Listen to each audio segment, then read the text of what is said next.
video is what I think about Dr. Imoto and his water experiments. It's very interesting. There's this guy, I saw it on What the Bleep Do You Know today. There's this guy, and he gets water, and he plays soft, melodious music, and also has people sing words of love, says like love, to the water. And then he freezes the water. And then he takes a photo, electron microscope photo or something. I don't know if that kind of microscope, but he takes a photo of actually the water crystals, how they freeze.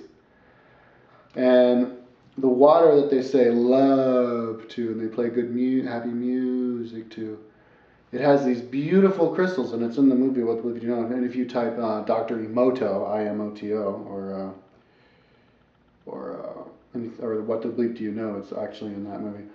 You can see these beautiful symmetrical, like snowflake type of water crystals.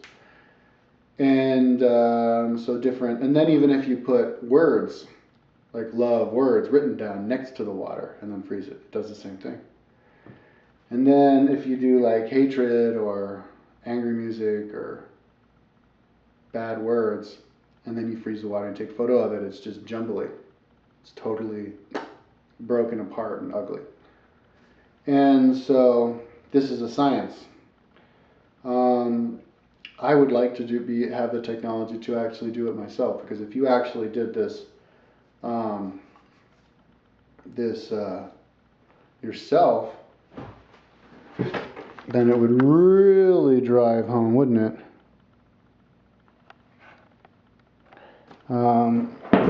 It would really drive home the power of it, wouldn't it? I'd love to see that. But I believe it, because I don't like to call people liars, so I believe this Dr. Imoto guy.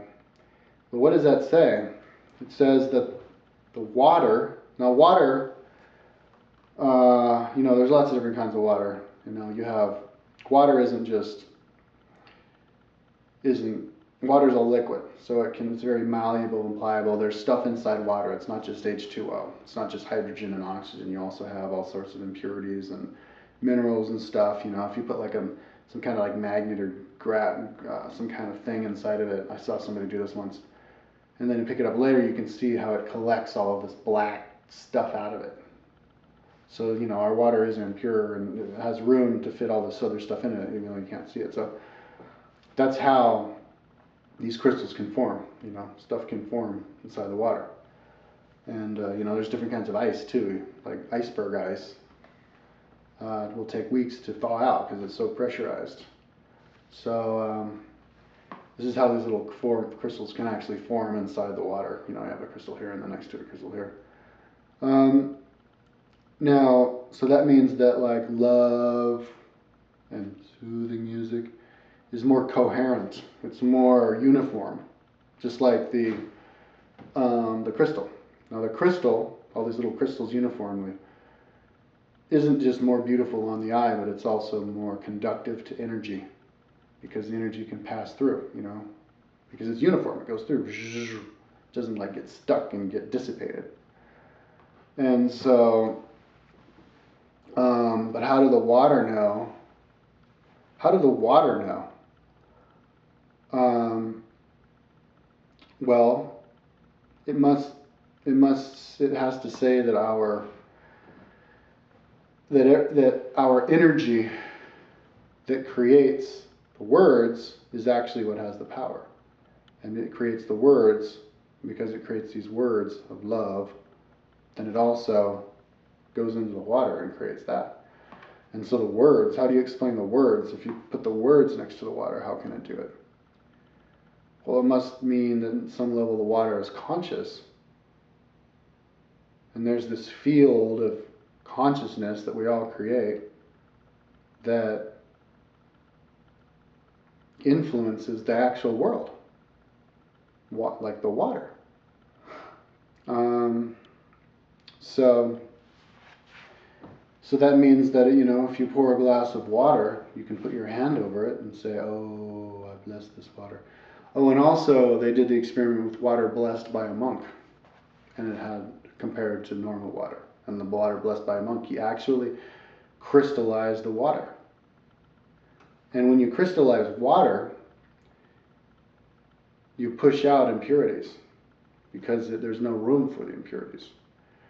Impurities can fit in places when there's no coherence, because there's like everything's jumbled here and then there's an open space, and that's where all the impurities go, and impurities go here. It's all coherent, pushes all of the. There's no room for any kind of impurity, whether it's some kind of hyperdimensional energetic impurity, or even like a metal or something.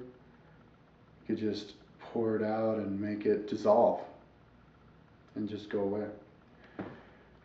So anyways, if a monk can bless it, then a normal person can bless your water. And if a normal person can bless water, then you can bless people, because people are made out of water. So as far as me taking this to heart, I think I will just try to stay blessed and not get bent out of shape. Somebody says something and freaks out. Well, I guess that's another video, but just bless it. And then I bless everything around me, including them, because they're made out of water, right? But that would kind of lead into another video.